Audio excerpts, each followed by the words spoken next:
Item ಯಾವುದೇ ಇರಲಿ try ಮಾಡಿ ಆಚಿ ಚಿಕನ್ ಮಸಾಲಾ. ಇನ್ನು ಮೂರು ಕಟ್ಟೆ ಅಥವಾ ಮೂರಿನ ಕಟ್ಟೆ ಅಂತ ಏನು ಕರೀತಾರೆ ಭಟ್ಕಳದಲ್ಲಿ, ಅದರ ಮರುನಿರ್ಮಾಣ ವಿವಾದಕ್ಕೆ ಸಂಬಂಧಪಟ್ಟಂತೆ ದೊಡ್ಡ ಮಟ್ಟದ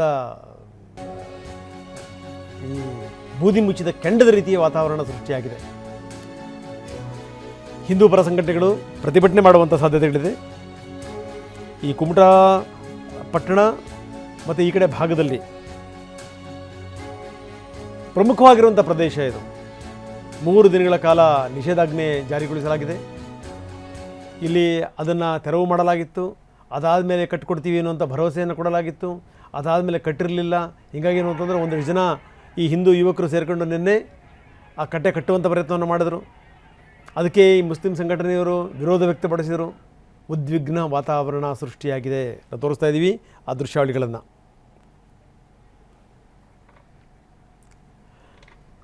ಬನ್ನಿ, ನಮ್ಮ ಪ್ರತಿನಿಧಿ ಅಮೀನ್ ಈಗ ನಮ್ಮೊಂದಿಗೆ ನೇರ ಸಂಪರ್ಕದಿದ್ದಾರೆ. ಅಮೀನ್, ಏನಿದು ಇದು? ಯಾಕಂದರೆ ಇದು ಕ್ಷಮಿಸಿ ಪ್ರಜ್ವಲ್, ನೋಡ್ತಾ ಇದ್ದೀವಿ ಯಾಕೋ ಬೂದಿ ಮುಚ್ಚಿದ ಕೆಂಡದ ರೀತಿಯಲ್ಲಿದೆ ವಾತಾವರಣ. ನಂಬರ್ 1 ಜೊತೆಗೇನು ಅಂತಂದರೆ ಈ ಯಾವುದೇ ಘಟನಾವಳಿಗಳಾಗಬಾರ್ದು ಅಂತ ವ್ಯಾಪಕ ಮುಂಜಾಗ್ರತೆಯನ್ನು ತೆಗೆದುಕೊಳ್ಳಲಾಗಿದೆ. ಈ ಮೂರಿನ ಕಟ್ಟೆಯ ವಿಶೇಷತೆ ಏನು? ಯಾಕೆ ಈ ಪ್ರದೇಶ ವೆರಿ ಇಂಪಾರ್ಟೆಂಟ್ ಅಂತ ಹಿಂದೂ ಸಂಘಟನೆಯವರು ಭಾವಿಸ್ತಾರೆ? ಅಲ್ಲಿ ನಿನ್ನೆ ದಾಳಿಯಾಗಿ ಆ ಕಟ್ಟೆಯನ್ನು ಕೆಡವಂಥ ಪ್ರಯತ್ನವನ್ನು ಮಾಡಿದಂಥವ್ರು ಯಾರು? ಏನಿದೆ ಹೆಚ್ಚಿನ ವಿವರ? ರಂಗನಾಥ್, ಖಂಡಿತವಾಗ್ಲೂ NHH 66 ವಿಸ್ತೀರ್ಣ ಸಂದರ್ಭದಲ್ಲಿ ಆರಂಭವಾಗಿರುವಂಥ ಈ ಒಂದು ಮೂರಿನ ಕಟ್ಟೆ ವಿವಾದ ಈಗ ಮತ್ತೆ ತಾರಕಕ್ಕೆ ಏರಿರುವಂಥದ್ದು. ನಾವೀಗ ಅದೇ ಒಂದು ಘಟನಾ ಸ್ಥಳದಲ್ಲಿ ಇದ್ದೇವೆ. ನಾವು ಗಮನಿಸ್ತಾ ಹೋಗ್ಬೋದು, ಇದು ಮೂರಿನ ಕಟ್ಟೆ ನಿರ್ಮಾಣ ಮಾಡಲಿಕ್ಕೆ ಹಿಂದೂ ಪರ ಸಂಘಟನೆಯ ಕಾರ್ಯಕರ್ತರು ಈ ಒಂದು ಜಾಗವನ್ನು ಆರಿಸಿಕೊಂಡಿರುವಂಥದ್ದು.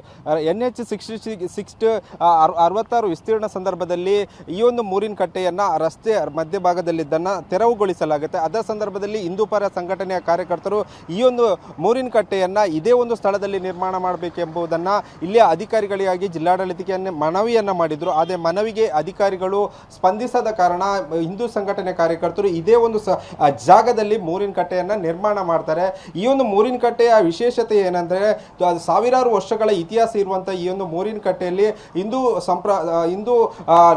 ಹಿಂದೂ ಕಾರ್ಯಕರ್ತರು ಇದನ್ನ ಪೂಜಿಸಿಕೊಂಡು ಬರ್ತಿದ್ರು. ಇದನ್ನ ಸಾವಿರಾರು ವರ್ಷಗಳ ಇತಿಹಾಸ ಇರುವಂತಹ ಈ ಒಂದು ಕಟ್ಟೆಯನ್ನ ಇದೇ ಒಂದು ಸ್ಥಳದಲ್ಲಿ ನಿರ್ಮಾಣ ಮಾಡಬೇಕೆಂಬುದನ್ನು ಆಗ್ರಹಿಸುತ್ತಿದ್ರು. ಆ ಹಿನ್ನೆಲೆಯಲ್ಲಿ ಈ ಒಂದು ಮೂರಿನ ಕಟ್ಟೆಯನ್ನು ಇಲ್ಲಿ ನಿರ್ಮಾಣ ಮಾಡಲಾಗಿತ್ತು. ಇದಕ್ಕೆ ಮುಸ್ಲಿಂ ಸಂಘಟನೆ ವಿರೋಧ ವ್ಯಕ್ತವಾದ ಹಿನ್ನೆಲೆಯಲ್ಲಿ ನಿನ್ನೆ ಈ ಒಂದು ಕಟ್ಟೆಯ ನಿರ್ಮಾಣ ಮಾಡಲಾಗುತ್ತೆ. ಸಂಜೆಯ ವೇಳೆಯಲ್ಲಿ ಈ ಒಂದು ಮೂರಿನ ಕಟ್ಟೆಯನ್ನ ಮುಸ್ಲಿಂ ಅಂದ್ರೆ ಸಂಘಟನೆಯ ಕಾರ್ಯಕರ್ತರು ಇದನ್ನು ಧ್ವಂಸಗೊಳಿಸಿರುವಂತದ್ದು ಇದು ಆಕ್ರೋಶಕ್ಕೆ ಕಾರಣ ಆಗಿದೆ ಅಂತಾನೆ ಹೇಳ್ಬೋದು. ಈ ಒಂದು ಘಟನೆ ಹಿನ್ನೆಲೆಯಲ್ಲಿ ಭಟ್ಕಳ ಪಟ್ಟಣ ಪಂಚಾಯಿತಿ ಮತ್ತು ಜಾಲಿ ಪಂಚಾಯಿತಿ ವ್ಯಾಪ್ತಿಯಲ್ಲಿ ನಿಷೇಧಾಜ್ಞೆಯನ್ನು ಜಾರಿ ಮಾಡಿರುವಂತದ್ದು. ಸದ್ಯ ಸ್ಥಳದಲ್ಲಿ ಉತ್ತರ ಕನ್ನಡ SP ಆಗಿರುವಂತಹ ದೀಪನ್ ಎಂ ಕೂಡ ಸ್ಥಳದಲ್ಲಿ ಮೊಕ್ಕಂ ಹೂಡಿರುವಂತದ್ದು, ಪೊಲೀಸರಿಗೆ ಮಾಹಿತಿ ನೀಡುವಂತ ಕೆಲಸವನ್ನ ಮಾಡ್ತಿರುವಂತದ್ದು ನಾವು ಚಿತ್ರಣವನ್ನ ಗಮನಿಸ್ತಾ ಇದ್ದೇವೆ. ಬೆಳಿಗ್ಗಿಂದಲೂ ನಿನ್ನೆ ತಡರಾತ್ರಿ 3 ಗಂಟೆಯವರೆಗೂ ಕೂಡ ಈ ಒಂದು ಘಟನಾ ಸ್ಥಳದಲ್ಲಿ ಇದ್ರು. ಅದೇ ರೀತಿಯಾಗಿ ಈ ಒಂದು ಸ್ಥಳದಲ್ಲಿ ಯಾವುದೇ ಅಹಿತಕರ ಘಟನೆ ನಡೀಬಾರ್ದು ಅಂತ ಹೇಳಿ 3 KSRP ಅದೇ ರೀತಿ DAR ತುಕಡಿಯನ್ನ ಕೂಡ ಇದೇ ಒಂದು ಸ್ಥಳದಲ್ಲಿ ನಿಯೋಜನೆ ಮಾಡಿರುವಂತದ್ದು. ಯಾಕಂದ್ರೆ ಹಿಂದೂ ಸಂಘಟನೆ ಕಾರ್ಯಕರ್ತರು ನಿನ್ನೆ ಎಚ್ಚರಿಕೆ ಕೊಡುವಂತ ಕೆಲಸವನ್ನ ಮಾಡಿದ್ದಾರೆ. ಏನಂದ್ರೆ, ಈ ಒಂದು ಧ್ವಂಸ ಮಾಡಿರುವಂತ ಯಾರಿದ್ದಾರೆ ಅವರ ಮೇಲೆ ಪ್ರಕರಣ ದಾಖಲಿಸಬೇಕು, ಇಲ್ಲವಾದರೆ ಬೃಹತ್ ಪ್ರತಿಭಟನೆ ಮಾಡುವ ಎಚ್ಚರಿಕೆ ಕೊಟ್ಟಿರುವ ಹಿನ್ನೆಲೆಯಲ್ಲಿ 3 ದಿನಗಳ ಕಾಲ ಭಟ್ಕಳ ಪಂಚಾಯತ್ ಅದೇ ರೀತಿ ಜಾಲಿ ಪಂಚಾಯತ್ ವ್ಯಾಪ್ತಿಯಲ್ಲಿ ನಿಷೇಧಾಜ್ಞೆಯನ್ನ ಜಾರಿ ಮಾಡಿರುವಂತದ್ದು. ರಂಗನಾಥ್, ಓಕೆ, ಧನ್ಯವಾದ ತಮ್ಮೆಲ್ಲ ಮಾಹಿತಿಗೆ.